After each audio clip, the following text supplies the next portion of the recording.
Hello friends, मैं नीता प्रजापति। स्वागत है आप सभी का उच्च अकेडमी में।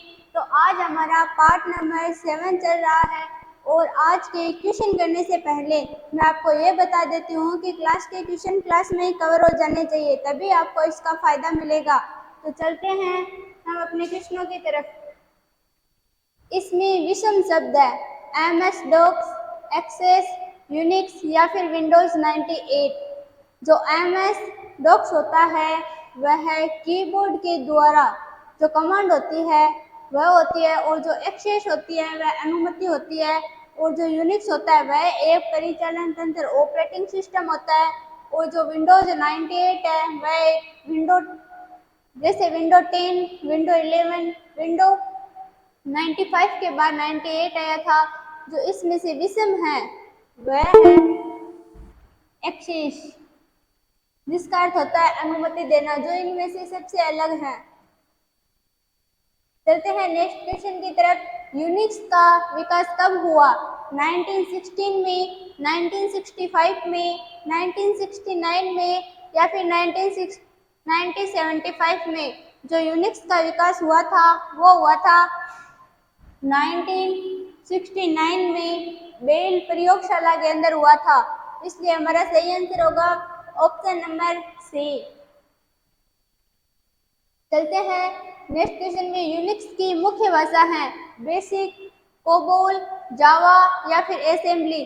जो यूनिक्स की मुख्य भाषा है वह है असेंबली। इसलिए हमारा सही आंसर हो गया ऑप्शन नंबर डी। चलते हैं नेक्स्ट क्वेश्चन की तरफ। कंप्यूटर में काम करने के लिए किस सॉफ्टवेयर का प्रयोग किया जाता है? Application, system, program, package? जो कंप्यूटर में काम करने के लिए हम सॉफ्टवेयर का प्रयोग करते हैं, जैसे कि जब भी कंप्यूटर में काम कर रहे होते हैं तो हम MS word, MS excel, LibreOffice या फिर किसी भी सॉफ्टवेयर में काम कर रहे हो, वो होता है एप्लीकेशन। इसलिए हमारा सही आंसर होगा ऑप्शन नंबर ए। चलते हैं नेक्स्ट क्वेश्चन की तरफ। कौन सा सॉफ्टवेयर कंप्यूटर के हार्डवेयर को नियंत्रित करता है? जो सॉफ्टवेयर होते हैं वह 3 प्रकार के होते हैं, सिस्टम सॉफ्टवेयर, एप्लीकेशन सॉफ्टवेयर और एक होता है यूटिलिटी सॉफ्टवेयर। तो इनमें से जो हार्डवेयर को नियंत्रण करता है वह होता है सिस्टम सॉफ्टवेयर। इसलिए हमारा सही आंसर होगा ऑप्शन नंबर ए। चलते हैं नेक्स्ट क्वेश्चन की तरफ। कंपाइलर कंप्यूटर की किस प्रकार की भाषा है? निम्न स्तरीय भाषा, उच्च स्तरीय भाषा, पास्कल भाषा या फिर कोबोल भाषा? जो कंपाइलर है वह जैसे कि कोई भी प्रोग्राम भाषा होती है, जैसे कि जावा, C++ या फिर सी, उन भाषा को जो कंप्यूटर समझ सके उस भाषा में उसका अनुवाद करता है। इसलिए इसका सही आंसर होगा निम्न स्तरीय भाषा, ऑप्शन नंबर ए। चलते हैं नेक्स्ट क्वेश्चन में। कंप्यूटर में उपयोग के लिए बाजार में बिकने वाले प्रोग्राम को क्या कहते हैं? Software package, software program, software system या फिर सॉफ्टवेयर भाषा? तो कंप्यूटर के उपयोग के लिए बाजार में जितने भी वो सॉफ्टवेयर होते हैं कंप्यूटर के, उन्हें बोला जाता है सॉफ्टवेयर पैकेज। इसलिए हमारा सही आंसर हो गया ऑप्शन नंबर ए। चलते हैं नेक्स्ट क्वेश्चन की तरफ। यूनिक्स की विशेषताएं क्या है? जॉनसन, केन थॉमसन, रमावरत कैथरीन या फिर रॉड फ्रेंसन? जो इसका आंसर होगा केन थॉमसन। जो केन थॉमसन है वह यूनिक्स के मुख्य निर्माता थे। इसलिए हमारा सही आंसर होगा ऑप्शन नंबर बी।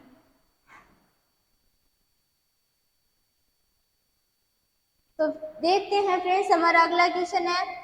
तो कंप्यूटर की असेंबली भाषा में लिखे गए प्रोग्राम को मशीन भाषा में बदलने का काम करता है कंपाइलर, असेंबलर, इंटरप्रेटर या फिर प्रोसेसर? जो कंप्यूटर की असेंबली भाषा में लिखे गए प्रोग्राम को मशीन भाषा में बदलता है वह होता है असेंबलर। इसलिए हमारा सही आंसर होगा ऑप्शन नंबर बी। हार्डवेयर और सॉफ्टवेयर के बीच संबंध बनाने की तकनीक या सुविधा को क्या कहा जाता है? इंटरनेट, इंटरफॉर्म, इम्प्रोम या फिर इंटरफेस जो हार्डवेयर और सॉफ्टवेयर दोनों को बीच संबंध बनाए रखती है वह होता है इंटरफेस। इसलिए हमारा सही आंसर होगा option number D.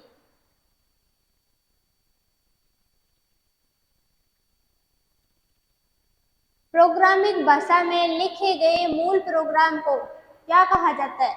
Youth programme, from programme, स्रोत प्रोग्राम, लूप प्रोग्राम। जो प्रोग्रामिंग भाषा में लिखे गए मूल प्रोग्राम होते हैं, जैसे कि कंप्यूटर की जो मुख्य भाषाएं होती है जो सी प्लस, सी, जावा, तो उनको अनुवाद कर दिया जाता है मशीन भाषा में, लेकिन जो मूल भाषा होती है उसको बोला जाता है स्रोत प्रोग्राम। इसलिए हमारा सही आंसर हो गया ऑप्शन नंबर सी। चलते हैं नेक्स्ट क्वेश्चन की तरफ। किस ऑपरेटिंग सिस्टम में उपयोगकर्ता एक साथ कई कंप्यूटर ऑपरेट कर सकते हैं? MS DOS, time sharing, Windows या फिर इनमें से कोई नहीं? जो ऑपरेटिंग सिस्टम में उपयोगकर्ता एक साथ कंप्यूटर ऑपरेट कर सकते हैं वो कर सकते हैं टाइम शेयरिंग से। इसलिए हमारा सही आंसर हो गया ऑप्शन नंबर बी। ये रहा हमारा नेक्स्ट क्वेश्चन। ओरेकल क्या है? ऑपरेटिंग सिस्टम, डेटाबेस सॉफ्टवेयर, सब संसाधन सॉफ्टवेयर या फिर इनमें से कोई नहीं? जो ओरेकल है वो आज तक की सॉफ्टवेयर की सबसे फेमस और बड़ी कंपनी है। इसलिए हमारा सही आंसर हो गया database software, option number B. चलते हैं नेक्स्ट क्वेश्चन में। टेली सॉफ्टवेयर का प्रयोग किया जाता है नेटवर्किंग, संचार, अकाउंटिंग या DTP? जो टेली होता है उसमें सॉफ्टवेयर का प्रयोग किया जाता है वो किया जाता है अकाउंटिंग का। जहाँ भी अकाउंटिंग का काम होता है वहाँ पर टेली सॉफ्टवेयर ही होता है। इसलिए हमारा सही आंसर हो गया ऑप्शन नंबर सी। CDA का तात्पर्य है computer algorithm for design, computer aided design, computer application in design, ये सभी। जो CDA होता है वह होता है कंप्यूटर एडेड डिजाइन। इसलिए हमारा सही आंसर होगा ऑप्शन नंबर बी। तो इस पे ध्यान देना है, इसका जो CDA का तात्पर्य है वो है कंप्यूटर एडेड डिजाइन। ये रहा हमारा नेक्स्ट क्वेश्चन। रिज्यूमे बनाने के लिए किस सॉफ्टवेयर का उपयोग किया जाता है? पेज मार्कर, MS वर्ड, जावा और A और B दोनों। जो रिज्यूमे बनाने के लिए सॉफ्टवेयर का प्रयोग किया जाता है वो सबसे अधिक तो किया जाता है MS वर्ड का, और इसमें जो सॉफ्टवेयर का उपयोग किया जाता है वो किया जाता है पेज मार्कर और MS वर्ड। इसलिए हमारा सही आंसर होगा डी, A और B दोनों। चलते हैं नेक्स्ट क्वेश्चन की तरफ। MS वर्ड किसका उदाहरण है? Application software, operating system, compiler, running program. जो MS वर्ड होता है वह होता है एप्लीकेशन। जैसे कि हम MS वर्ड में बहुत सारे कार्य करते हैं, जिसमें हमें सॉफ्टवेयर में कुछ भी बनाना हो, टेक्स्ट टाइप करना हो, बायोडाटा तैयार करना हो, वो हम एप्लीकेशन सॉफ्टवेयर में कर सकते हैं। इसलिए हमारा सही आंसर होगा ऑप्शन नंबर ए। चलते हैं नेक्स्ट क्वेश्चन में। किसी प्रोग्राम के मानव द्वारा पठनीय वर्जन को कहा जाता है? Program code, source code, human code और सिस्टम कोड। जो प्रोग्राम के मानव द्वारा पठनीय वर्जन को कहा जाता है वो कहा जाता है प्रोग्राम कोड। इसलिए हमारा सही आंसर हो गया ऑप्शन नंबर ए। इसी के साथ हमारी आज की क्लास हम समाप्त करते हैं। अगर आज का हमारा वीडियो आपको पसंद आए तो like, comment, share and subscribe करना ना भूलें।